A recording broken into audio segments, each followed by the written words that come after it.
Hello, everyone, and welcome to episode number 69 of the Peak of Serenity podcast. I am one of your hosts, emallson, and as always, I am joined by my co host, Anomoly. Hello.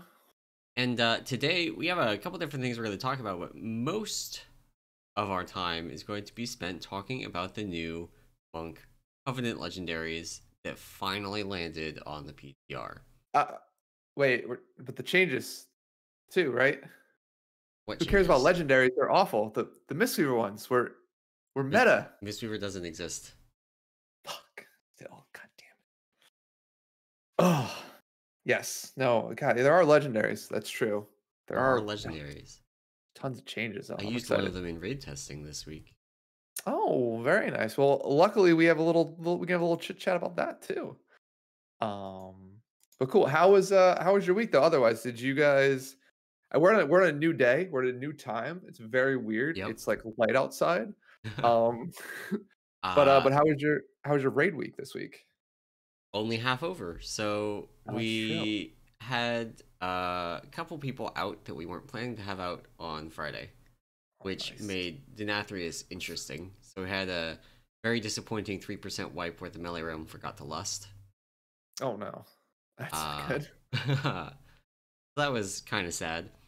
So we haven't quite got Denathrius back down, but should die easy tonight. Yeah, Um, yeah. How about you nice. guys? I Still doing played your one monk. night clear?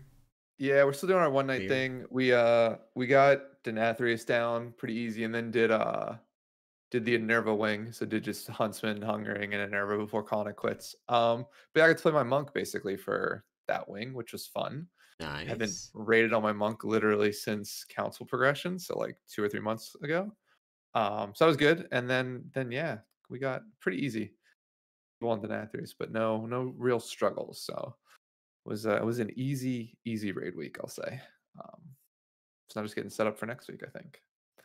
So speaking of Denathrius, though, one of the things from that happened this week is Wildhead had listed this as a Sire Denathrius nerf. I think that's too strong of a term. It's more of like a quality of life change. Yeah, And what it is that when you get gripped by Handed Destruction on Sire Denathrius, you are briefly granted protection from Crescendo, which is the thing that knocks you off the platform.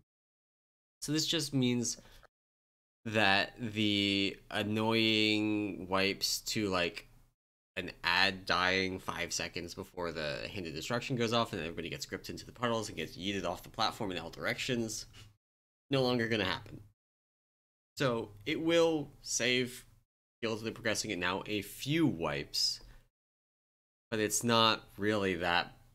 Not, it's not the nerf that some people are asking for on Denathrius. yeah. Yeah, I mean, I do. So we of course we killed it. I think before this went in, this week at least. But does it grant like immunity? Is it just while you're in the air flying and landing, or is there like a I don't know. couple of seconds? Yeah, We actually didn't have. gotcha. We have had that like deaths to that overlap before. We did not have any Yeah, this week. gotcha. Yeah, it'd So be interesting to see if it's like a slightly like you land and you have like maybe a couple seconds of immunity. So, because like if it's just while you're in the air, it doesn't really save you from the whole right. landing as crescendo lands, right? With nothing you can do. There's So, not a uh, buff or anything that I saw. Um, okay. so I'm not exactly sure how that works. Yeah. It's just like a Um, hidden aura. yeah, maybe. Interesting. Interesting. Yeah, those were really the only changes. So Or wasn't it? You mentioned when Mistweaver got their auto attack hotfix yeah, that there was rumors of a similar thing for Enhancement Shaman, and they got their version of that auto attack hotfix this week. gotcha. Yeah, the Mistweaver one isn't fully it's not 100% just yet. Oh, it isn't. Yeah, there's still some wonkiness with it, but yeah, it'll slowly but surely I think they're gonna figure that one out for sure. Um so cool. So yeah, so that is at least the Sire PvE nerfs. The other thing that happened this week is something you had called a couple weeks ago, right? Which was they finally nerfed Cardboard Assassin. So if you guys folks weren't aware, Cardboard Assassin is a Cataclysm engineering item, I believe, which essentially something you can place on the ground. it'll taunt, enemies around you, basically sort of to help you get away. But people are using it in high Mythic Plus keys to essentially taunt off of tanks and give tanks a little bit of breathing room, um, to like get out of the way, or maybe to do some weird pulls and things like that. So they ended up nerfing the heck out of it, and it currently just gets one shot in Mythic Plus essentially. So they Um, I'm gonna pull up the changes real quick, because what they did is they reduced it's its great. level to 35 from 60. It reduced its health in a corresponding fashion. So now it's got under 2k health. It used to have almost 12k health. Hmm. Um, so the big thing is that previously Cardboard Assassin could dodge and all that thing. Like, not every attack would hit it. Now, every attack is going to hit it because it's 25 levels or more underneath what the trash is. Right. And because it's only got 2k health, the first thing that hits it is going to kill it. Yeah. Yeah. It'll be subject to crushing blows, I believe, at that point. So I mean, even if it was a fairly weak mob that hit it, it's still gonna get one shot. So Yeah, I do appreciate this note that Squishy put in this post, that the Cardboard Assassin has been under some controversy, noting that tank power is so weak at the moment that it needs to be supplemented with a profession item from several expansions ago. that's funny. Uh, Cardboard Assassin, a little bit too good at what it did. It was like a super treant that everybody could use, but Yeah. also, he's right. That is true. That is true. So that's been nerfed. I think you said you called it a couple weeks ago. So yeah, no more Cardboard Assassin. It'll be used sort of in, until 9.1. This is a 9.1 change. So it's up on PTR now, and it'll go into sort of effect in the live game once 9.1 gets released. Right. So So this does mean um that this change will not affect the Great Push tournament that happens at the end of the month. right, yeah. Be able to use it there for sure. And they added it on the vendor, so you'll be able to grab it easily. Next up, Blizzard released a little bit more information, sort of corresponding with the Morgan Day interview last week, but in this week's PTR, they released more details around the Shards of Domination, which is sort of the new gem system that is on gear from the Sanctum of Domination. So confusing. So this is basically, we've talked about this a little bit, right? They've added sockets, specific sockets on gear that drops from Sanctum, and those sockets can be socketed with particular gems. They basically follow the DK tree. So there's blood gems, unholy gems, and frost gems. And if you equip 3 gems of the same type, you gain a bonus based on which school you sort of equip 3 from. I like And there's the also old meta gems from Burning Crusade. yeah, exactly. Yeah. There's also only 5 gem slots, so you'll basically only be able to have one quote Right. unquote set bonus or gem bonus. So they released that. Some more details there. They basically released pretty much, it looks like, a large number of gems. What I found interesting is they basically broke down each of the 3 schools. So Blood, Unholy, and Frost has offensive, healing, and offensive, healing, and tertiary gems in each one. So like Blood has Blood offensive gems, and Blood has Blood healing gems, and then there's Blood tertiary gems, and then Unholy Right. has the same sort of construct. So I guess the idea is you'll equip one of each type of gem within each school, and then sort of pick the best 2 from the other schools, right? Yeah, except that there's this really interesting thing where Frost doesn't have tertiary, it's got a defensive gem. Yeah, which That's the is outlier. So Blood has Leech as its tertiary, which makes sense. Unholy yep, has Speed, which might seem weird, but if you remember the old Unholy aura that DK's had in Wrath, and I guess Kata in Mop, it gave movement. yeah, So that's where that speed comes. gotcha, Um, gotcha. but Frost does not have a tertiary. I was looking at it actually just now and really like, oh, this one must be the avoidance gem. There's not an avoidance gem. Uh, it is instead that while you're standing still, you gain an absorb up to a cap. That lasts for. Gotcha. So, mm, the numbers on these are still very much like there's a bunch of zeros in these. Like the Blood tertiary gem says your leech is increased by 0 for each rank. Yeah. So it is a little bit too early to be talking too much about the balance of these. There are some that look pretty powerful though.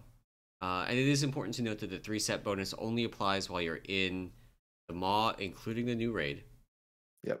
or Torghast. Yeah. Uh, Yeah. So yeah, it'll be interesting to see how sort of these end up mapping out. Like the blood one is definitely your like leech one, which will be might be might be good, but it seems like Frost at least currently looks probably one of the better of the three, at least from my like quick glance at this stuff. So yeah, um I would say that. Actually, I don't know, because the Frost one has this thing: your damage is increased by 8% for 20 seconds after attacking an enemy you have not yet damaged. So on a fight like I Still don't know. Legion Generals, it would be exceptional because there's new ads all the time. Um, on a fight like Sludge Fist, it would be awful because for the first 20 seconds you would get that damage increase and then nothing for the rest of the fight. That's true. That's true. Um, I guess Frost's healing, like their absorb one requires you to stand still, which is right, which always is yeah. probably not as bad as it sounds because there's a lot of like there are conduit traits, or not conduit, soulbind traits that Mhm. have that same while you're standing still clause, and they're pretty forgiving on like if you stand still for a bit and then have to make a move and then start standing still again, you can still get most of the effect of them.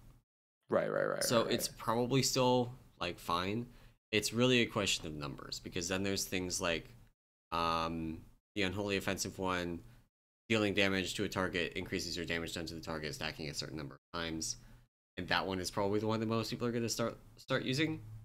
Um, Mhm. but it's also going to depend on how powerful these 3-set bonuses are. That's true. That's true. Um, which someone pointed out to me that the unholy 3-set bonus is literally part of the proc effect from Shadowmourne, Yeah. which is cool callback. Also leads me to think it's probably going to be one of the more powerful ones. Yeah. Yeah. So yeah, it'll be interesting to see how these end up playing out. I mean, it's just another sort of system they put on top of everything. So I think one thing that's gonna probably hurt people is how these gems are acquired. So Mm-hmm. if they're drops in a raid, you can get kind of screwed, or like I don't know how they'll end up implementing how I guess obtain the gems, but So, yeah. the Wowhead post says these sockets naturally drop in the Sanctum of Domination. Oh, sockets do. Say that the gems do. Yeah. So the upgrading of gems happens with a currency, kind of like upgrading essences in Eternal Palace. Gotcha. But it Okay. doesn't say anything about the acquisition of the first rank. Yeah. Yeah, so we'll see. We'll see how that sort of ends up playing out, ends up working.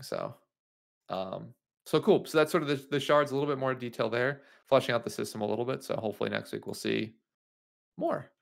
And then the only other final real quick topic from last week is Blizzard basically has added a way to exchange keystones. So essentially, what will happen is if you complete a keystone before the timer ends, you'll at the end of that dungeon you'll be able to basically make a one-time trade of your keystone to basically trade whatever dungeon it spawned as. It looks like that way. So Yeah, you'll be able to take your keystone, turn it in, and be able to get a different dungeon in terms of like what you want to select. So, it does have to like uh, it's limited in that you if you have like a plus 15 keystone, you have to complete at least a plus 15 dungeon in order to have the option to trade. So you can't like do a plus 2 and then at the end trade your 15 for a different. You have right. to do a 15, then you can trade your 15. There's Yeah. also a return of the key deletion thing, kind of, where if you don't have a key in your bags and you have completed a mythic plus dungeon ever from this expansion, you can talk to this same NPC in Orbos next to the Great Vault, and he will give you a keystone. And that does Yeah. two things. One, you can delete your key and talk to him. Your key. Uh, two, you can if you are like if you missed a week and you don't have a keystone for this week, you can talk to him and get a key. Yeah. Which actually I think is very good because if you're a DPS, the easiest way to get in a key is to run your own key. Exactly. And if you miss a Exactly. week and then you don't have a keystone, then you got to sit in LFG for 45 minutes trying to find a group. Yeah, it takes forever at that point. So, but no, yeah, this will be a good change. I guess the other thing too is that if you're the person who is the one who put in your key, you actually can't change it. So Yeah, that's the interesting thing because like if you have to basically time the key for this individual, this NPC to spawn to do the trade.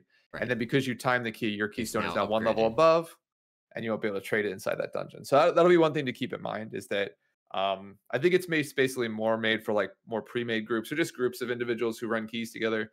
And it's Yeah. like, man, we all got, I think they use the example, we all got sanguine depths, Yeah, this is right? this is a fix for it's the end of the week. We want to do keys. All we have is Sanguine Depths and Spiders Yeah, of Ascension or Theater Painter, whatever dungeon you, but yeah. especially Sanguine Depths. Let's be honest. Place is awful, dude. Yeah. No, yeah, so it's definitely a good change. At least an interesting way to do it. And we'll see how it plays out. So Yeah, um I plugged a 14 Sanguine Depths on my warrior this week. It actually went way better than I was expecting for a tyrannical Sanguine Depths to go. interesting. I have not been in Sanguine Depth since I got Keystone Master. Yeah, good choice by the way. Yeah. Yeah, Good no. choice. I am not a fan. So yeah, so that is sort of the weekend review. I don't think there's not too much else that I think we wanted to highlight. Just a couple items there. So yeah, so I think now we get to sort of move into the meat of the conversation, you could say, which is, of course, they finally, when I say they, Blizzard finally released the Monk Legendaries, the Covenant Legendaries for Monk. So I figure, I don't know how, listen, you want to sort of maybe go through each one of these just one at a time? Yeah, let's go Just to through do a rep. them one by one. I've got them pulled up on stream right now. Cool, So no one can cool. see our beautiful faces, but they can read the text on these. Love it. Um, so let's, I guess, just go top to bottom in this list. All right, yeah. So we've got the Necrolord one first. Your abilities have a low chance to cast Bone Dust Brew at your target's location. Hmm. This one is really interesting um, for Brewmaster because Bone Dust Brew gives you extra brew reduction that applies to Bone Dust Brew, so it has potential in having that kind of feedback loop. Hmm. But the ability itself is not so powerful that you would run it over Charred Passions, or Storm Stout's Last Keg. Right. If that doesn't let you do silly things with brew uptime, like if it lets you do things like have way more Celestial Brews, then you probably would it would have a strong contender as like a balanced defensive offensive legendary, where it's like Right. not the Yeah. best offensive legendary, but also doesn't sacrifice as much as running Mighty Pour for a defensive legend. Yeah. Yeah. No. Yeah. I mean, it was. It seems like it's somewhat good. Like if we look at it for even Mistweaver 2, it is a full black or sorry, is a full Bone Dust Brew cast. Yeah, So it triggers all the same things a typical Bone Dust Brew cast triggers, as the same range in terms of where it triggers off of your target. So it's 8 yards around whatever target triggers it on.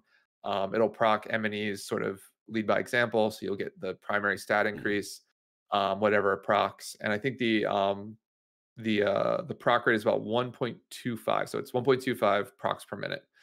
So essentially, it's roughly an extra 75% bone dust brews, right, over the course of a fight, which is good. I think the biggest thing that I see is that it procs from anything. So like healing events, damage events, auto attacks. I couldn't nail this down when I was doing my testing on it, but I believe it'll even proc from like auras and potentially buffs, some buffs the way they're coded being yeah. applied to you. I suspect it'll proc from Gift of the Ox orbs for Brewmaster as well, Yeah. which Yeah, I basically is didn't. just going to like dump it on top of you, which is not the worst thing in the world for a Brewmaster. Yeah.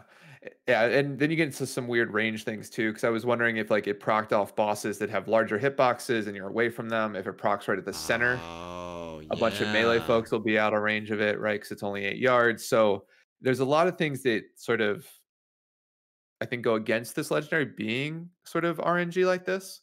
But if it hits, it can be very good, right? Like if I you're mean, I'm thinking of something like if your rate is stacked, right? yes.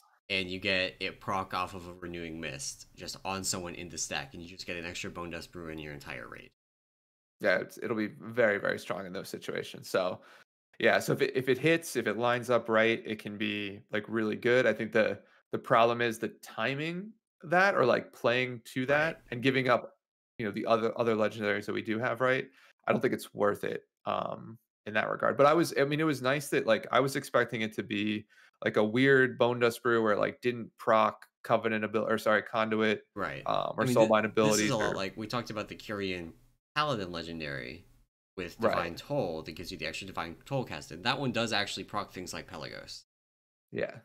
So it seems like they are being consistent with that. When you get this extra cast of an ability, it is procking all of your Soulbind stuff, which does change the numbers. Like some of Right. these by themselves don't look the greatest, but when you factor in an extra, a many proc and things like that, even in the cases where you overheal a bunch with your extra Bone Dust Brew, you're still getting that extra int bonus, right?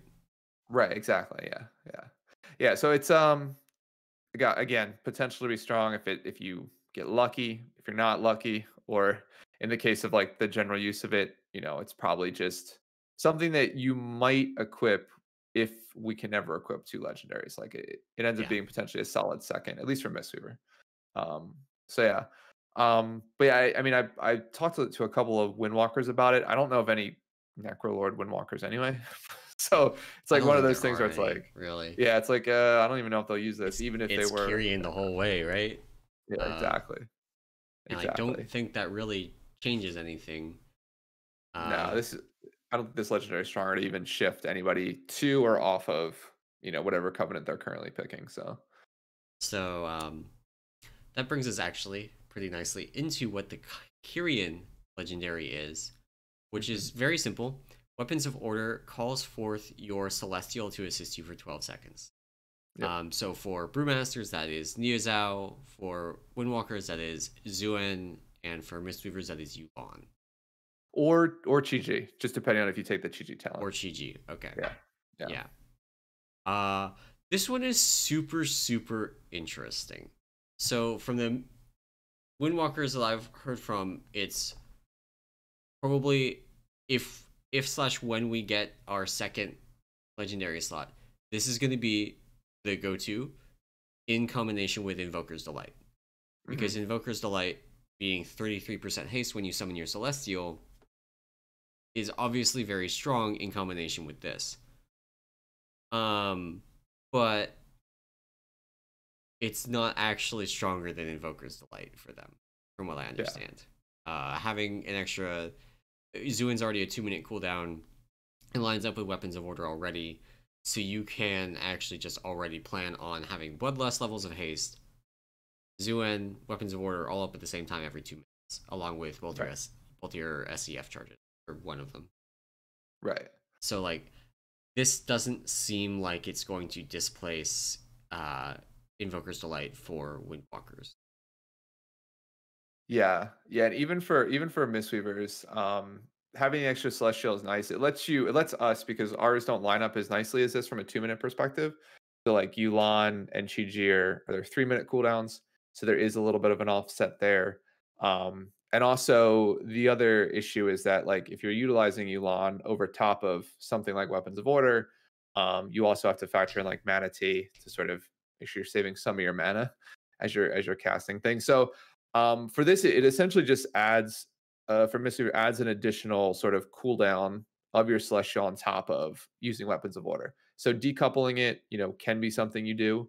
Yeah, Um, it'll probably be more impactful if you're running Chi than Yulan, since the healing from Chi is essentially Gusts of Mist healing.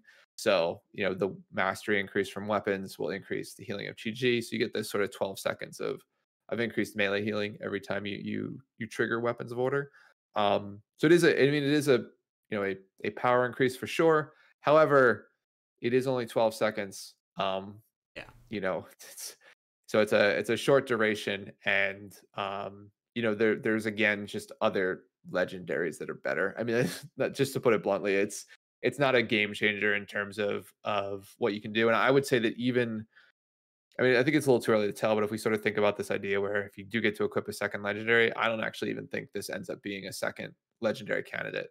Um, but well, I will see. I mean, it's a nice little boost whenever you use weapons of order, and you don't have to sort of hold weapons to sync up with Chi or Right. vice versa, right? So For Brewmaster, it's really interesting, and it's actually going to be impossible to tell from Sims whether it is good or not, because so much of Invoke Niazao's value is tied up in how much damage you're taking and what the patterns of damage you're taking are. So if there's another situation, like I was actually talking about before the show, how many physical damage amp or yeah, damage taken amplification there are on the tank debuffs this tier in Sanctum of Domination. And with those, it just like all of the sim math just has to go out the window, because what this legendary basically says is when you press weapons of order, you get 2 stomps.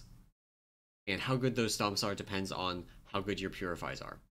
hmm And there's actually, it's kind of nice that well, Invoke Niazao doesn't exactly line up with Weapons of Order. It's a 3-minute cooldown. We have a conduit that gives us cooldown reduction on it. In practice, you can usually get it to about 2 minutes and 15 seconds, which actually is pretty convenient. It's gonna still desync, but it does mean that we don't have to worry about trying to line them up necessarily. We're gonna press Weapons of Order. We're gonna have our first Niazao, and then we could press Invoke Niazao once that one expires and just continue with the damage. Um, but again, it's going to depend so heavily on whether you can effectively use a total of 37 seconds of Invoke Niazao that we're not going to be able to tell how good this is without actual testing on raid bosses. So, gotcha, gotcha. Well, at least I mean, I think it's. I mean, is this potentially a like even? It sounds like if the timings are right, this is a potential candidate to take over Charred Passions, or yeah, is it really depends. I expect this to be the pad legendary. If nothing gotcha. else, all the top parsers are going to use this on most fights because they are going to do degenerate things to just take loads of extra damage and translate those 2 extra stomps. Like, it's not unheard of right now to get a stomp for 50k damage. Oh wow, yeah, So if you 3 times over the fight get 2 extra stomps, that's a lot of damage. yeah. Interesting, interesting, cool. I mean, that it sounds like that's. I mean, I'm all for padding. It makes the fights go a little bit quicker, right? So, Yeah, it's just a um, question. Like, I don't think this is going to be a progression legendary. I still think that it's going to be Stormstout's last keg. yeah, And I don't see that the Kyrian legendary changing. gotcha, cool. Well then, I guess next up. Sorry, anything else on the on called No. arms? Yeah. Cool. So next up we have the Night Fae legendary, which is Phaline Harmony. Your abilities chance to reset Phaline Stomp is doubled. And then enemies and allies hit by Phaline Stomp are affected by Fae exposure, increasing your damage and healing against them by 8% for 10 seconds. So basically changes, what is it? It's an 8% chance Into a to 16% reset chance. baseline. Yeah. Yeah, so it's good. Yeah. Goes to 16, which is, I mean, seems great. And then enemies hit also gain an 8% increase to their damage or healing. Sorry, enemies and allies. So Yeah. um for Mistweavers, and I don't know if you've sort of gamed this, but there was already a fairly easy way to reset Phaline Stomp if you wanted, which was lining it up with Chi Burst and hitting Chi Burst through the group or raid, right? Because Yeah. every time Chi Burst hits somebody, that's It's a technically cast. a cast event. Yeah. Yeah. So you're able to basically generate a ton of cast events and almost guarantee a reset at that point. So, Right. um, but yeah, without that, I mean, I think it's just sort of the one thing that I've never liked about at least Failing Stomp, is just that it's very like positional, right? So to Yeah. keep the reset chance going, you kind of have to stand in a certain spot. So, It not does. always the It really, really suffers from fights that have unpredictable movement. yeah, You know, if you're looking at something like Sludge Fist, which is very predictable, you always know where you're going to stand next. You can play around it and be like, okay, I'm going to point my Phaline Stomp in this direction so that after we do the move, I'm still standing in it. right, And that's great. But then there's stuff like we were testing Remnant of Ner'zhul this week, and it has some unpredictable movement in it. You don't know where you're going to go. and that means that if you press Phalanx Stomp and then you have to move, like you either like sit on your Phalanx Stomp, sometimes losing casts, not just potential casts but guaranteed casts, Yep. or you use it and you hope that the direction you move lines up with the way you faced your Phalanx Stomp. Right. Yeah. Yeah, so that's sort of one of the struggles. The other struggle, at least for me too, was it disappears very quickly for not you. So like anybody who sees your Phalanx Stomp, sometimes it disappears. I think after Yeah, like 2 or 3 seconds. It doesn't have sort of the aura linger that like an Ashen Hollow does nowadays, where you can sort of see Ashen for a little bit longer, even if it's not yours, yeah. just at a lower intensity. So that's sort of annoying. Trying to get your tank or whoever to sort of position things, stay in it. And then yeah, so I mean other than that, the legendary itself's not too. I mean, I don't think it's going to ever. In this iteration of it, just 8% increased damage and healing for 10 seconds doesn't seem like enough to push it. You know, So for reference, previously outside of cheaper shenanigans, you would be looking at on average a 15-second cooldown for Phalanx Stomp. Um, Sometimes you would never get a reset in a cast. Sometimes it would reset at the first GCD after you cast it, but on average you would get about 50% cooldown reduction on it from that reset chance. right? With the doubled proc chance or the doubled reset chance, that goes down to about 11 seconds based on math by Mythic. So that means that you could, in theory, have almost 90% uptime on that buff. In practice, it does suffer pretty heavily from that movement. So it really is going to be fight dependent. However, at least for Brewmaster, it's very attractive because the Night Phase Soulbinds are the best in the game. Like, just straight up, they are the best in the game right now. Even after the new traits that were added in 9.1, they are still the best in the game. um, so having this Night Fae Legendary that's potentially very good, pretty attractive on AoE in a way that Shard Passions isn't. And with cheapers shenanigans, I gotta figure out how to sim that, because if like we can have cheapers in sims and see how the reset chance looks like that might change things as well, give us better uptime on buff. Because like just Right. a straight 8% damage amp by itself is competitive with Shard Passion. Oh yeah, yeah. So if we had that up 100% of the time, that would be competitive. The extra casts, though, have the potential to push it over the top, especially when you include the Night Face Soulbinds versus the Kyrian ones. However, that does kind of omit the fact that you can totally just use Charred Passions as a Night Fae anyway. So if the Night Fae Soulbinds are better, point that doesn't matter, then just play Yeah. Charred Passions or That's Last Cake as a Night Fae and be fine. However, I will say one of the big determinants for Covenant strength in Brewmaster Land is how well they interact with Invoke Neozao. It really, really all comes down to Stomp. If Um, you can choose Stomp, it's good. and that's one of the reasons that Venthyr is pretty bad for Brewmaster, is there's no interaction there. It doesn't do anything to affect your Stomp. Gotcha. In 9.0, Kyrian Weapons of Order increases Stomp damage on the target. And because it's a cooldown, you can actually guarantee it lines up the way you, which is nice. Bone Dust Brew can copy the Stomp casts. So that effectively gives you a damage amp on average. But then Night Fae had like this minor interaction, which is that it increased your stagger for like 8 seconds after you cast it. So that would kind of let you get a little bit of extra stomp damage, but it wasn't really a lot. Adding that extra 8% damage taken on top, you should be able to pretty reliably line up with Invoke Neozao anyway, because the cooldown is so short, means that that might be a big deal. Oh wow. Yeah, I hadn't thought about that. Yeah, I mean, I think. Yeah, I wonder if for Mistweaver, if we got the cooldown low enough, just having the problem with Mistweaver though is that we would want the healing amp right Right. across the raid. So if like anytime the raid spreads out, anytime the raid can't be hit by it, Yeah. it becomes less attractive, right? So Yeah. it's probably it's less RNG than like the Necrolord legendary, right? Yeah. In terms of like where you're going to see the amp, but I mean the problem is if like if it's a fully spread fight and you're only hitting maybe 3 or 4 people, it's not going to be better than Ancient Teachings at all. So for sure.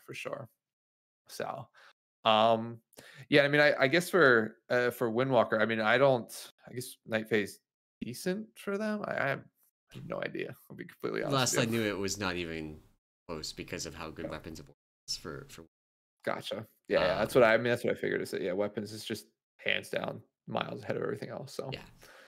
And um, then there's the Venthyr one. I almost don't even hell want to talk yes. about it, but we need to. So, Fallen Order summons one additional adept that relates to your spec for 24 seconds. While you have an active adept, your abilities that critically hit reduce the cooldown of Fallen Order by 3 seconds. I have not done any testing on this yet to know that, for example, what happens if you press Spinning Crane Kick? Does each tick give you a 3 second cooldown reduction on it? I don't think that there's any number there that they can put outside of just basically resetting the cooldown that makes Venthyr good enough. Yeah. Yeah, I mean, I did a little bit of testing with this. We looked at it too. I think some of the Windwalkers actually did some testing on this too with like multiple mobs and things like that. The way the cooldown reduction works is essentially it is tick based. So it's Okay. I think when a spell, it's like one tick of the spell gives you at least one instance So of the does cooldown Cheapers reduction. work on this too? That I don't know that off the top of my Okay. head. But I know it's sort of any crit, and the actual timing is about 27 seconds because the mirror sort of summons them over a course of a number of seconds. So you get about Right. 27 seconds of this reduction, and it's any ability as it crits. So from like a Mistweaver perspective, it would be any sort of hot ticks Right. would trigger the reduction. So I mean, you could potentially move Fallen Order, get upwards of like 60 seconds from reduction perspective. Okay. That's Um, pretty compelling as a legendary, but because good Fallen build. Order is such a anemic cooldown as it is, and I have to say, like, I wish this just said that you get an extra Tiger Adept instead of an extra Ox, Crane, or Tiger Adept, Yeah. because nobody wants Ox Adepts. Like, I don't know about Yeah, the Crane ones, like if Mistweavers want those or not, yeah, but nobody wants the Ox ones. Just give us the Tiger ones; they do more damage. yeah. So Peo is asking in chat. So a couple things. First off, he says it's a travesty that it's not called Backstreet's Back, because the colloquial name for this spell is the Backstreet Boys. Oh, that's true. Yeah, Um, that's fair. so there's that. But also, apparently the spell data has a 3/4 second internal cooldown on the cooldown reduction effect. Gotcha. Yeah, that might be the case. I didn't, to be fair, I did not time it. Right. When I was doing my testing. So, It's one of those things uh, where it's very unlikely to actually come up in practice because, like, if you take spinning crane kick, you would need to like get multiple crits like back to back on ticks in order for it to matter. But if it's spaced out, where like your first tick and then your third tick crit, you're probably actually just not yeah, ICD. yeah. So if the IC is 0.75, then I mean you're looking at what is that? Like, yeah, about 30-ish events, a little bit more than 30 events that you could potentially crit if you crit every time. So, yeah. Uh, yeah. Lincoln, I will not be trying the Venthyr Legendary in raid testing. I might be So, trying the Necrolord one next week. Um, but I will not be trying the Venthyr one. yeah. I mean, I think the interesting thing is like I don't even know how even if you pushed the Venthyr cooldown as low as you could, I don't know if it ends up being it's not, I mean for Windwalker probably not better, not going to be better at all. Even for Mistweavers, there I think there's too much again RNG in terms of the power here. And even would you even need a cooldown every, minute and a half if you could push it that low? And then it sounds like for a Brewmaster it's offers very little interaction with the rest of your kit, and it's just maybe more damage. Um, so yeah, So with um, the internal cooldown that Peo listed, maximum cooldown reduction is 108 seconds, which is just shy of 2 minutes off the cooldown, which is a lot. It's a 3-minute cooldown, so that is a lot of cooldown reduction. But you have to crit a lot. You have to crit every 3/4 seconds for the entire time that Fallen Order is up for that to happen, which requires either AoE or an insane level of. Which I don't. I mean, it's cool that you could get it to like a minute and a half, minute 15 in terms of like the cooldown, but yeah, I don't think you still play it regardless. I just think Venthyr in general has to be better as an ability, not even the legendary. And the soulbind for Brewmaster, the soulbinds are not great. Like General Draven is very good defensive traits. There's nothing on the level of what Night Fae or Kyrian offers in for damage. So you don't get the choice with Venthyr of like, do I want to go the defensive soulbind or the offensive soulbind? There's just only a defensive soulbind, and the other two are bad. Yeah, that's fair. That's fair. So I mean, it'll be. Yeah, I just don't think it gets played just because the ability is bad. So I don't think I don't think they could really do anything. Unless it was like you summon 12 more adepts and they last for 60 seconds. Maybe at that point you see it played. But, the ability just needs a redesign because as it is, it doesn't set. So like when I hit a cooldown in raid, and my perspective on this has changed as I've started doing strats and comp things like that for our raid. When I hit a cooldown in raid, I don't care about the average damage, right? I don't care about the average throughput of something like Fire Mage is a great example of where average like damage over is actually fairly irrelevant because as long as combustion is basically kill the target, you're gonna bring a Fire Mage over one of the other ones because you can just delete a priority ad with it. Yep. And so when I hit a cooldown, that's what I want to have. I want to have the ability to put a lot of damage into a specific target using that cooldown. And Fallen Order doesn't do that. Random, it's spread out over the long period of time.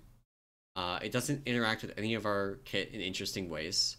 And the variance, even in just the like average amount of damage you get from it, is pretty high because you can end up getting no Tiger Adepts and all Crane Adepts. It's not quite that extreme, but you can end up with more Crane Adepts and Tiger Adepts and things like that. And like the Ox Adepts are just worse Tiger Adepts, and it's a whole mess. It's the ability needs serious work, and I don't think the legendary can salvage it outside of doing something like you said that's just obviously busted. Exactly. Yeah. Agreed. But I mean, legendary wise, it seems like none of them seem too out of control, right? In terms of like maybe you equip one of them for a specific situation, but I think in general they're just middle of the road legendaries, right? Versus something that you'll replace what you're already using today. One thing I will say is that on 2 of the fights that we did testing on this week, actually 3 of the fights we did testing on this week, our strategy revolved heavily around having the entire raid stacked. So something like the Bone Dust Brewer Faneline Stomp Legendary, where you had on 2 of the fights you had like very heavily telegraphed planned movement, along with stacked raid, would favor both the Night Fae and the Bone Dust Brew Legendaries. So that is a situation where for Mistweaver I could see one of them possibly being an option, but I don't know enough about the Mistweaver Legendaries to know whether, even in the ideal situation, if they are able to take the top spot. No, not based on the changes we got. That's for sure. So. Okay. I will say one more thing before we move on to those changes.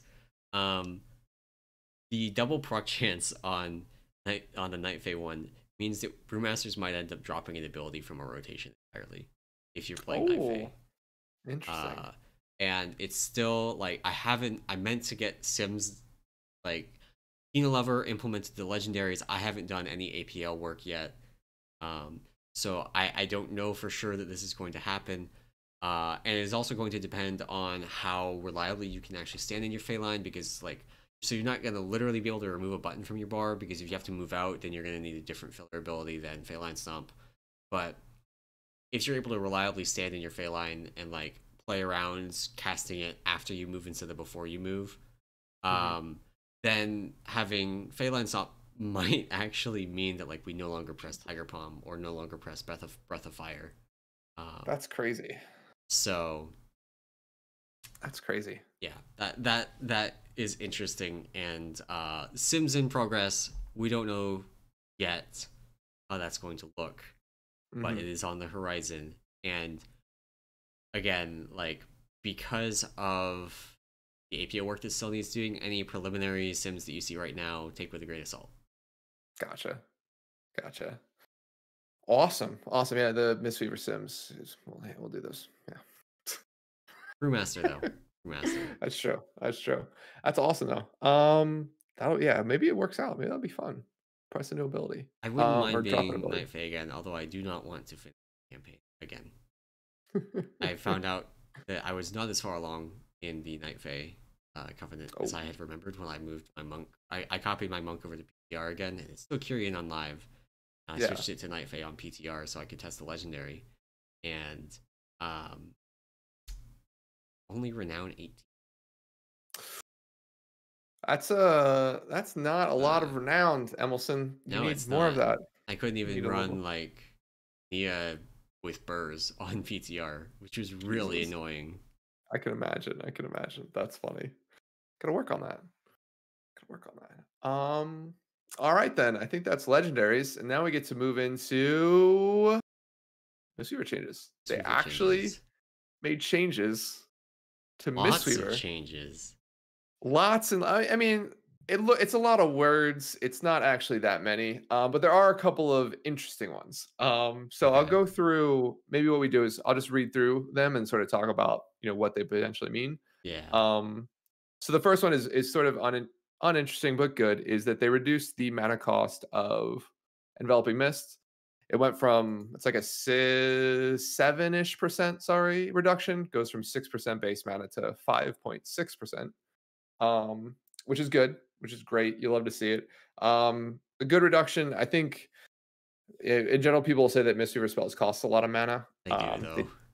They do. They also do a lot of healing in certain cases, but yeah, yeah, more reduction is always good, particularly for a spell we cast a lot more this expansion than we have in previous expansions. So I remember when I was learning to play Mistweaver in BFA that like enveloping mist was almost never cast, and is that no longer the yeah. case?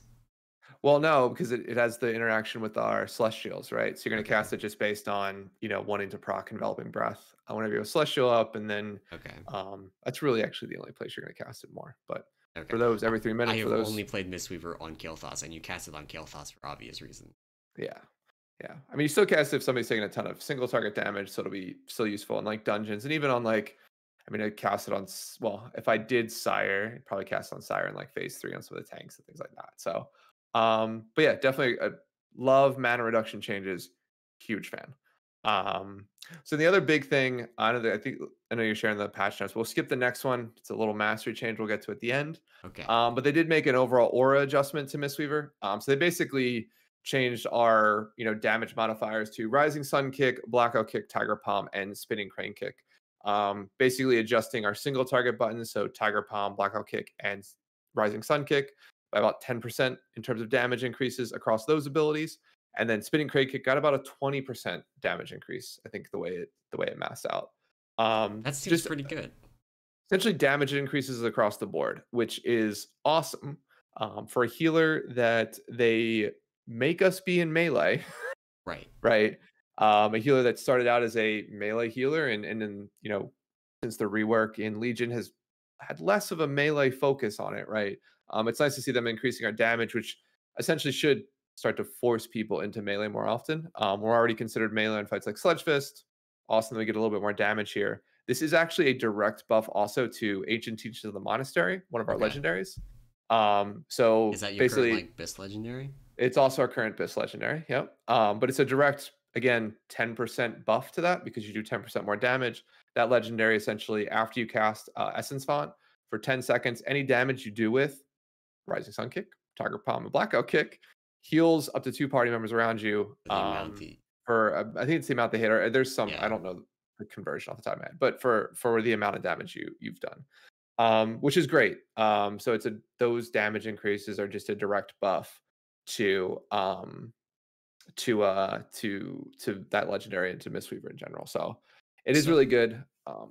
as a fun note, so I have a 99 parse for damage on Sun King. I did 1300 DPS on that, which is Yeah. not fully paladin levels by any stretch of the imagination, but I was basically like, while we were not in shade phase, I was only healing, and then while we were in shade phase, I was only damage, like not even casting essence font. Nice. And so only casting damaging spells, I was at 2200 DPS Yeah. on live.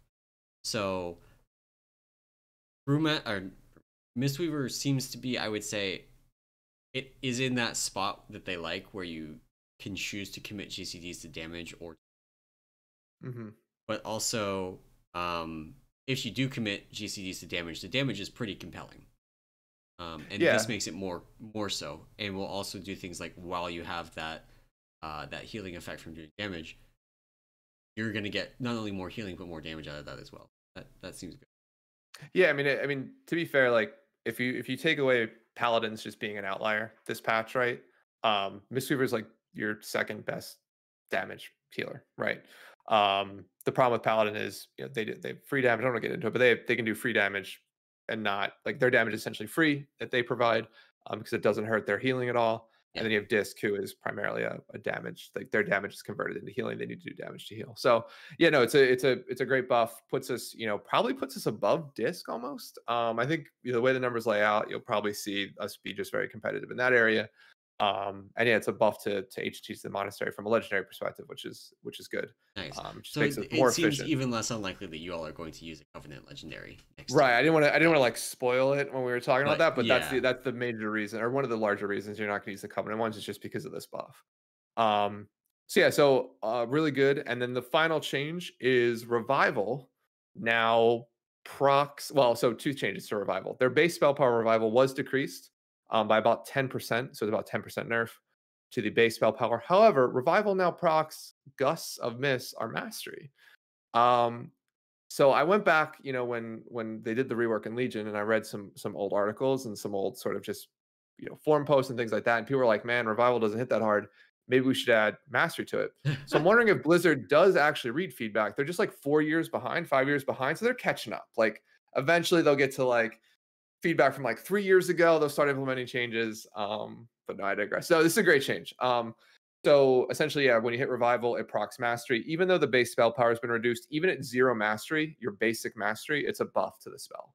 Um, so that's so interesting yeah. actually. So like, even so, for those that maybe aren't aware, when you unlock mastery for your spec, you have a base amount even with 0 mastery on your gear. Mhm. So brewmasters have 8% mastery for baseline with no mastery on your gear. It is interesting that they did tune this such that it is still a buff to revival even if you have 0 mastery on all of your. Yeah.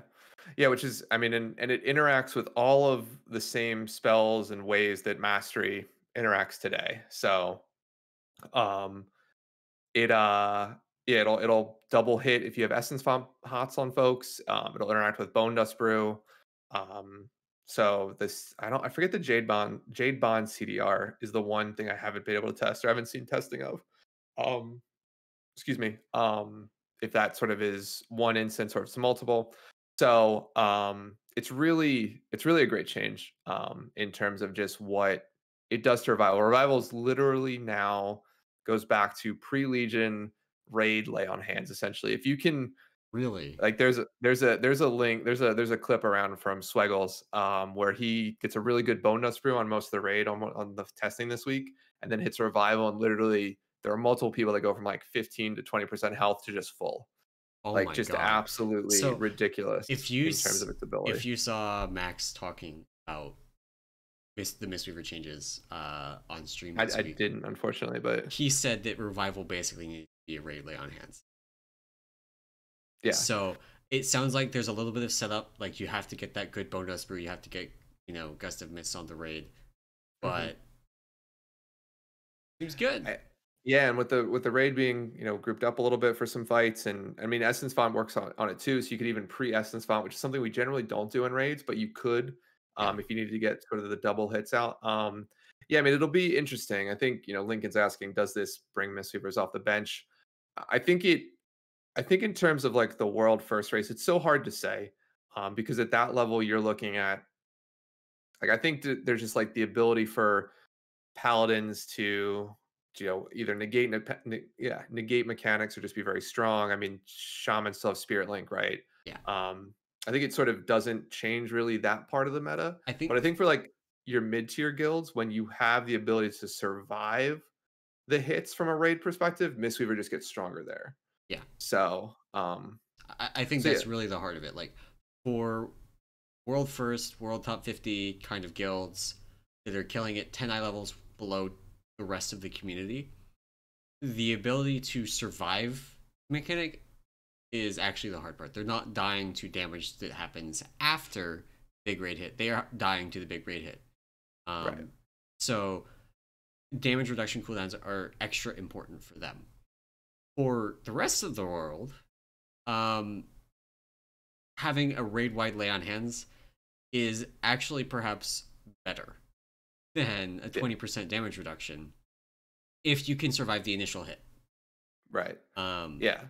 and that's really, really the kind of crux of the issue. And I mean, the same thing can be said where like they massively buffed Life Cocoon in patch 8.3. And that took Life Cocoon from being like something that I, as a tank, like never called for at all. It was so bad. Yeah. To being like one of those things where it was often actually better for me to call for a Life Cocoon, call for a sack, because the 20% damage reduction, it was good. But when Life Cocoon is like covering my entire health bar, it's a Decent. lot safer. Yeah. Yeah, so I mean, it's the changes as a whole. Like the revival one's awesome. The additional damage rate is great too. The interesting thing or the cool thing about this, I think, is that uh, I mean, I wonder if Blizzard's going to start to play more into the melee style for Mystery. So I sort of hope so. thinking I hope so. about like where their heads are at and where they're going. It's uh, it's nice that they're buffing our damage, and it'd be nice if they start to allow us to do more healing that doesn't require us to cast. Right, so if you think about, like, the way I was actually thinking about this today as I was, I don't know, doing something. I didn't have a really good funny thing to say there, so we're just gonna move on. But I was thinking about it this around where, like, Mistweavers are very agile melee healers, where if they wanna keep Paladin as a melee healer, that's fine, but Paladins have, like, from a thematic perspective, like, they're bulky, they're big, like, they're just heavy They're big, characters, right, in terms of. slow, and sturdy.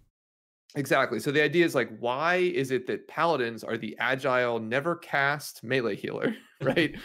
And can just swing a hammer and just cast, just heal without ever, stopping to cast. And monk is the one that has the cast time, right? Like it'd be interesting to see if they start to shift that, um, where like you start to see like paladins start incorporating more casting into their play style, and monk just gets less, right?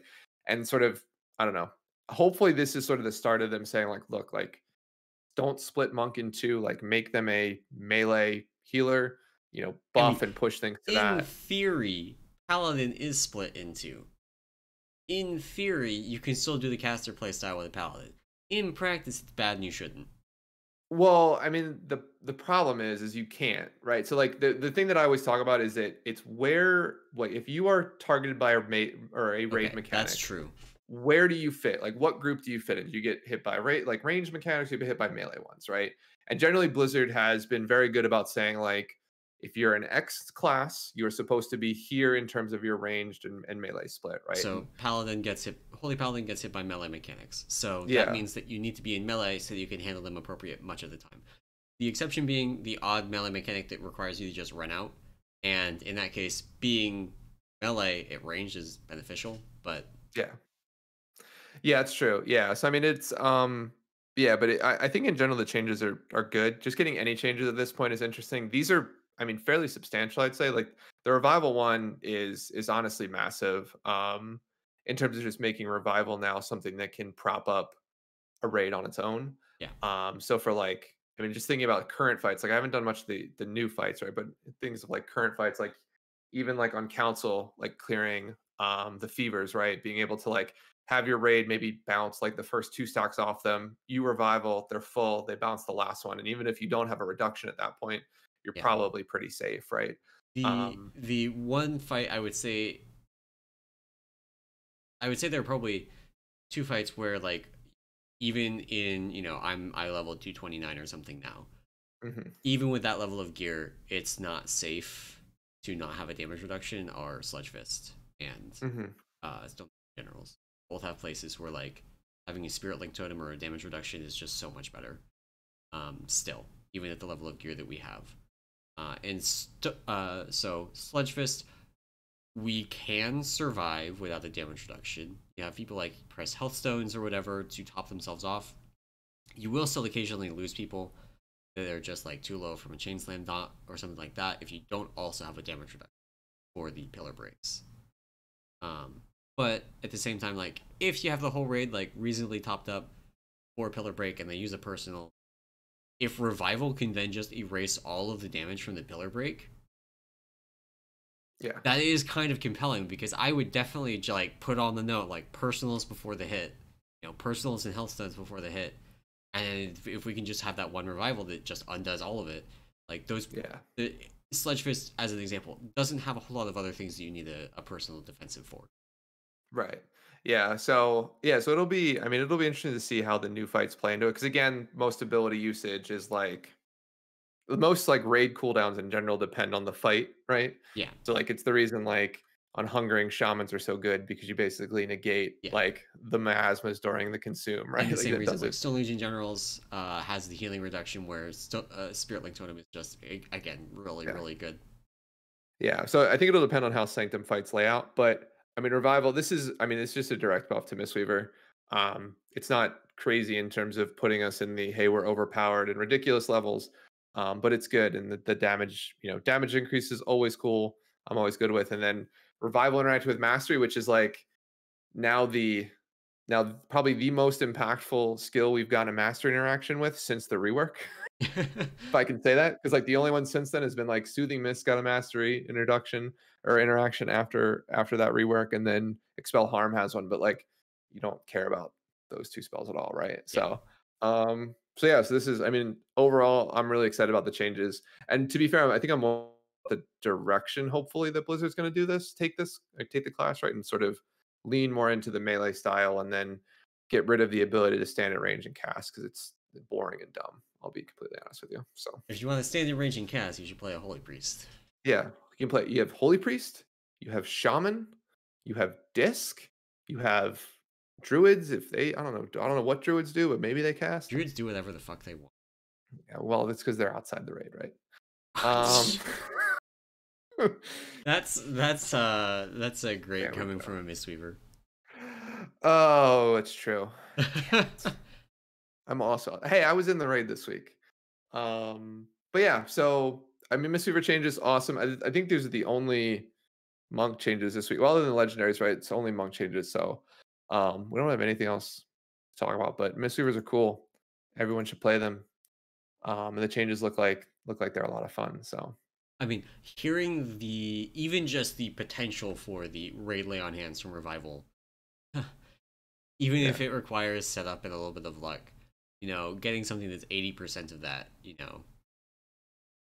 is enough that I personally am doing a double take and going, well, okay, we should probably try and get Abe or someone into our mythic testing next couple weeks yeah, and see how revival actually does. yeah, I don't know that we would actually like recruit a Mistweaver, but we do have people that on the raid team that are former Mistweavers now playing other things. yeah. No, for sure. Yeah, if I can swing it, I'll definitely try and join some testing. But yeah, it'll be cool to see how this sort of plays out in the next couple testings and how it plays out at the start of 9-1. So I'm really thinking about. I think it makes my case for getting rid of my dumb holy paladin a little bit easier now that we got some buffs. So we'll see if Yeah, there's anything else coming in. So yeah. And again, like this is from my perspective, I am like a World 500 raider, so yeah, we killed Denathrius at like eye level 224 or something, compared to like the first 10 kills that are like eye level 215, if that. Yeah, So yeah, that no, extra yeah. 10 eye levels makes a big difference for being able to survive mechanics Right, without yeah, a which is like the VR. big thing. Um, so yeah, All right, Lincoln is correcting me. Limit was 221. So Denathrius is maybe a bad example because they had a full reset of extra gear. Sludgefish is that's probably a true. Yeah, better example because they hadn't gotten the full extra reset of gear from Mythic yet, and would have been yeah, slightly lower eye level because we were also like eye level 224 when we killed. So, but my point stands with the extra gear that we're gonna have and the extra things like the deepening bond from soulbinds or from renown, increasing yep. your stamina. It's potentially interesting. Yeah, it'll be cool to see how it gets used. But yeah, I don't think it changes up the meta. Paladins still do too much damage. Disc is disc, and Shaman has Spirit Link, so those things don't change. Mistweaver is considered bad because Limit didn't use one or Echo didn't use one, so stupid. Um, all right. So maybe we shift gears slightly here towards the end. So I don't know if you had any other comments on sort of the changes or any Legendary stuff, but I did want to ask a couple of questions on, or just see how raid testing went for you this week. So Yeah. So raid testing went well. So we tested 4 mythic bosses this week. The 9, which is like the third boss in the instance. Soul hmm Render, what's his name, which is the garage boss. Uh, we tested Guardian of the First Ones, which is one of the very earliest heroic bosses they tested. Received some pretty substantial changes. And right. then Remnant of Ner'zhul, which also got some pretty substantial changes and is a much improved fight as a. I don't have a lot of comments on like the first two. I think they're good fights. I've really enjoyed Soul Render. The 9 has potential to be kind of annoying, but it's the third boss. It's not super complex, and it's fine. Gotcha. Um, but Ner'zhul is one that I do want to talk a little bit about because they made some pretty dramatic changes to that. I was really not a fan of the heroic version of that fight, as I said on podcast when Yeah. we talked about it. Um, After the changes that it got and like the mythic version of it is like great. I love that fight now. It is very good. Wow. So basically, there's two main changes I would say that they made. hmm First off, the tank combo is now a one part thing. So the 2 part thing previously it could get interrupted by other mechanics happening, and so you could just lose a cast of the tank mechanic, which you need in order to kill ads. Yep. So removing the potential for that to happen makes the fight much less frustrating. It also makes it easier to avoid overlaps with knockbacks. The second change that they made is there's this spell Malevolence that gets put on people that you have to dispel. They reduced the number of dispels. On Heroic, we didn't even have 20 people and we were getting 3 dispels. On Mythic, we were getting 2 dispels. So either it's just like a Mythic thing where, like, I guess it's also worth noting the knockback from it is much bigger on Mythic than it was on Heroic testing. So it could be part of that. Nice. Um, but yeah, it's much improved. So the thing that really I enjoyed about this fight is it's, and this is gonna sound really weird, it's got a very Kill Jaden element to it. And people hated Kill Jaden. So like what's good about this? Well, it's the fun little bit where you all stack up, you dispel one, and you get knocked to the other end of the platform. You stack back up, and you do it again, and you get knocked back to where you started. So, Oh, because you don't have to do all the gateway roar, whatever nonsense, rocket jump nonsense to get into position for these, like it's much more mhm. forgiving than Kill Jane, but it still has that fun element of like getting bounced around the room. Um, Gotcha. and then that also you have enough time where there's this interesting complexity of trying to dispel at good time so it doesn't happen during another meeting. So it's like the duration of the Oh, yeah. spell is long enough that you can play around the other mechanics that are happening and not hmm feel like you got totally screwed by an overlap. Um, Gotcha. so that's a really interesting element of the fight where because it is forgiving enough that it's fun, but still like challenging, you got to pay attention to your timers and what's coming in next and what boss energy at. That Gotcha. you don't have a dispel go off at a bad time. That's nice. Yeah, and I noticed too. I know too that Abe was saying that revival does not dispel Yes, the that is mechanic, something on so which heroic is good. testing it did, and it would wipe you. Yeah. And on mythic testing, they had changed it so revival does not. Which is awesome that we've added another thing revival can't dispel, even though the main one of the main things about revival is that it Is that it does dispel. dispels. It's such a. It's very It's weird. funny because they. If you look back at like classic raids, there's a lot of like just dispel this dot, dispel this poison, dispel this disease, and that's like part of the fight is healers dispelling things. Yeah.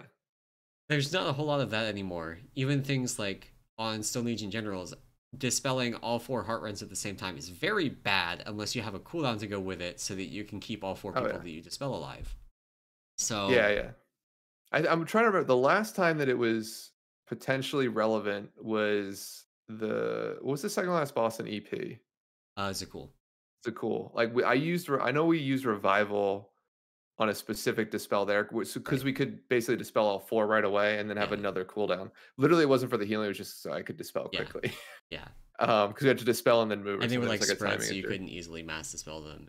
Yeah. Yeah, yeah, yeah. So I mean, that was like the last time I think it was irrelevant. And then of course Botanist in phase 3 in Nighthold where you couldn't revival at all because it dispelled the tank and then And you would everyone die. died.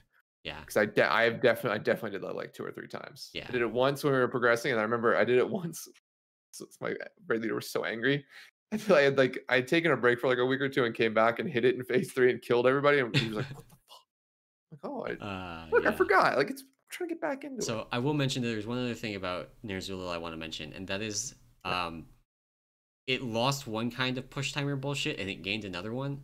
So now while Oh, he's nice. casting Shatter, uh his timers on his other abilities stop. They're paused during it like they are during the Dance and Council of Blood. Mhm. But his energy gain, which is what triggers the tank mechanic, does not Oh, stop. So that ends up getting desynced from other things depending on when you cause Shatter, because Shatter depends on his HP. It's 80%, 60%, and 30%. gotcha. So it's very that needs to be fixed. Like basically his energy gain needs to pause while he's shattering, or his timers need to not pause while he's shattering. One of the two. I think the former, having his energy gain pause, is better because it means that you can't have situations where he use up like 3 cast them in a random order. Gotcha. Yeah, that makes sense. That makes sense. Yeah, I mean, I think, yeah, it sucks that we have these sort of bosses with like these bullshit timers things. I think um it's so annoying. Like we Yeah. talk about this, it's At just least so annoying. in this case, it doesn't seem like it's going to be. It's not like Zakul levels Okay. of bullshit or Stone Legion Generals levels of bullshit. It's just annoying. Like Gotcha. it's like you have to watch his energy because that means that you can have the tank mechanic go off. Like you can end up in a situation where you have like Grasp of Malice, which is a knockback, and you generally don't want to dispel during it. Um, and a into like the tank mechanic into like another mechanic that you can't dispel during. So you can Okay. end up with like 15 seconds of just you can't dispel. And that really Gotcha. makes things hard. And feels kind of bullshit, honestly. But because if you do dispel during the tank mechanic, what happens is, for one thing, it's gonna hit your co-tank more than likely. It's also gonna hit a Mhm. bunch of the raid, and it does quite a bit of damage. So um, it's really no bueno.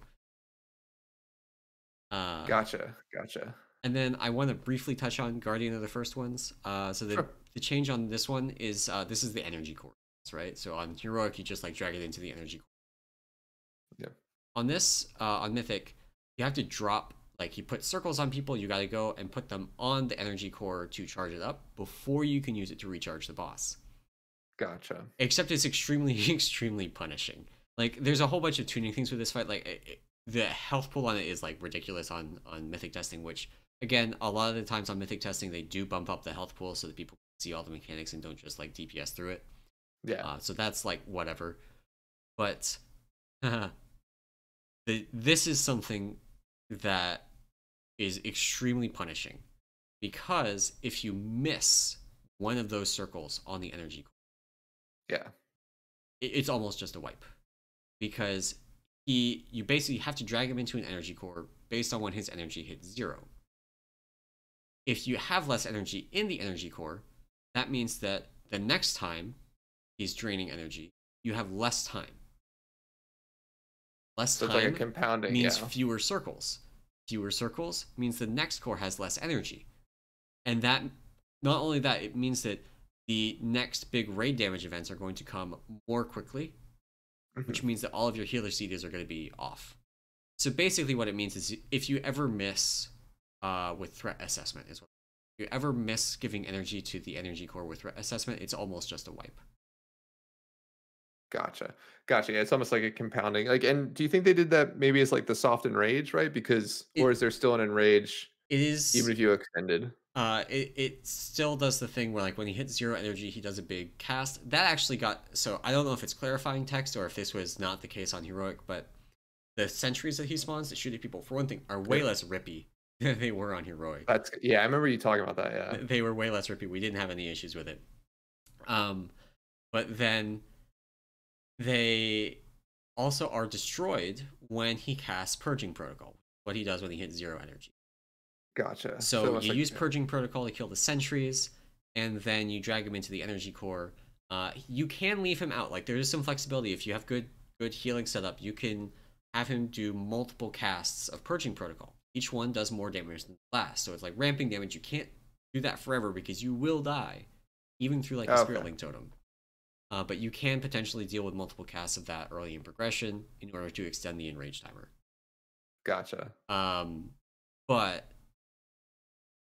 I mean, that is what the enrage timer is. Like when he hits 0, when there's no more energy cores, like that's it. You have until Purging Protocol kills you to kill the boss. It's kind of like Sledge Fist when you run out of pillars. Yeah. So the one thing I would say really needs to change about this boss is the threat assessment needs to be more forgiving. Because having like one, and the other thing too is these circles had to overlap with exactly the center of the energy core model. Like if you hit the edge of it, it didn't count. And that's so like there's two things I would say need to change. One, that overlap has to be more forgiving. Like you have to be able to hit not necessarily the center of it, but just like hit the edge of it. Expand that just a little bit so that it is more forgiving. Because otherwise it's just frustrating. Yeah. And two, you need to be able to miss a threat assessment at some point and still kill the boss. It's like if, for example, threat assessment goes out and then one of your threat assessment targets gets hit by something and dies, you wipe. Yeah, that's it. Doesn't matter when it happens. Because it's at least like 5 seconds off of the enrage timer. If it happens on the first or second pillar, it's going to be way more than 5 seconds off the enrage timer. Because every pillar after that's shorter, yeah. Yeah. So that's something that needs to be changed. So like the threat assessments need to give like more energy to it. So you have like everything has an energy cap of 60 instead of 100. So in theory, you can give an energy core the full 60 if you hit it with all 3 of every set of threat assessments that happen per like round. So it needs to be like they need to give like slightly more energy so that you can, if you miss like 1 per pillar, you don't immediately just wipe the raid. Gotcha. Yeah, I mean, it'd be interesting to see if they modify, because maybe their idea, maybe it's more that they need to modify how to do the overlap, right, versus the amount of energy it gives, or like from a mythic perspective, maybe the idea is you don't miss, right? Like you have to get them to hit, and then. And I would say if that is their goal, it needs to be like, because we had positioning set up to make it possible to almost always get it. And the big thing that got us is just people not overlapping with the exact center of it. And if they fix that, then it becomes a lot less frustrating, I would say. And it's probably, it wouldn't be my preference, but it's definitely doable to like never miss a threat assessment.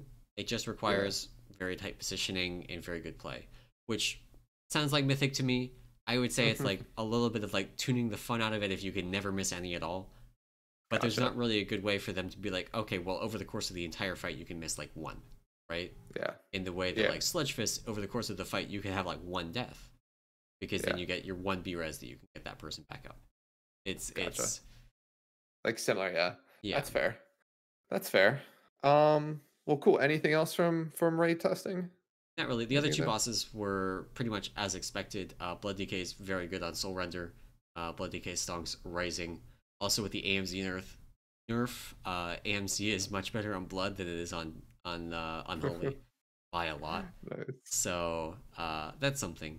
But yeah, I like the other two bosses. Awesome, awesome, awesome. All right. Well, I think then let us move on to sort of our final two sections of the podcast. Since we are under new timing restrictions, so we Right. can't. We gotta end at 3, So and it's we currently do. We 2:49. gotta end. So yeah. So next up is of course Lore Corner. I mean, it's something that I made up. I don't know if Emallson even likes it, but it's where I basically bring to you guys fun lore facts that I've learned from World of Warcraft because I've never actually read the lore other than what happened in Warcraft 3. So I don't know what happened before Warcraft 3 or after it, just that's the extent of my knowledge. So which is actually going to be pretty funny because I think this actually happened in War 3. I didn't realize it. So there is a interesting lore interaction with the Nine. So one of the boss fights I think we talked about today. But basically the Nine is of course where you fight Sylvanas's Valkyr. Right. So fun fact about me, I only thought there was one Valkyr, not 9. So we're learning things right off the bat. Um, so um, so yeah, there is of course 9 Valkyr. Basically, again, what I learned is that every time Sylvanas has died, one of the Valkyr, or not every time Sylvanas has died, there's been some other areas where she has not died, but a Valkyr has sacrificed themselves. But anytime we want to bring somebody back from the dead, a Valkyr sacrifices themselves to allow Sylvanas or potentially someone else to survive and live on. So the 9 is basically that fight where you fight the 9 Valkyrie. There are apparently only 3 Valkyrie left alive. So those are sort of the main bosses of that fight. And then there is 6 that sort of are like there's an ability basically named after the other 6 that happened during the fight, which I thought was really cool in terms of like the lore. So again, not realizing that there were multiple Valkyr, sort of was interesting to me. And then the other part about the lore is that I feel like they retcon this in, but the fact that the reason Sylvanas can resurrect herself is because of the pact she made with the jailer. So sort of tied in her being able to start to resurrect herself and be able to utilize the Valkyrie, right, to perform those sort of dark magic things that she's done based on her pact with the jailer, so many years ago. I think it started back in um was it the start of WoD, I believe, or Wrath of no? Lich It King was actually is the end of Wrath of Lich King when she jumps off of ICC after helping kill oh, Arthas. she jumped off the top. I didn't read this part. Oh yeah, so this was a short story that got posted on Oh, I did read the World of story. Oh Warcraft yeah, site. yeah, sorry. Yeah. So that short story, she jumps off the edge and gets resurrected by like this is something that is left out of that short story is what exactly happened, why she got resurrected. But what is in there is the 9 Valkyrie and that she got resurrected. Yeah. And if you've done the Silver Pine Forest, Silver Pine, yeah, the Silver Pine Forest quests in Cataclysm, the Valkyrie do show up there because she uses them to reanimate a bunch of undead in her service. Yep, and Garage gets very upset with her. Yes. I remember that quest. Yes. But yeah, so I thought it was interesting that they sort of incorporated the lore of like her and sort of the quote unquote fall. I think they call them fallen compatriots in the fight itself. But those compatriots all have abilities named after the 6 Valkyr that have sort of given, I guess, their lives in support of keeping Sylvanas alive. And I guess small spoilers for the fight if you haven't seen it yet.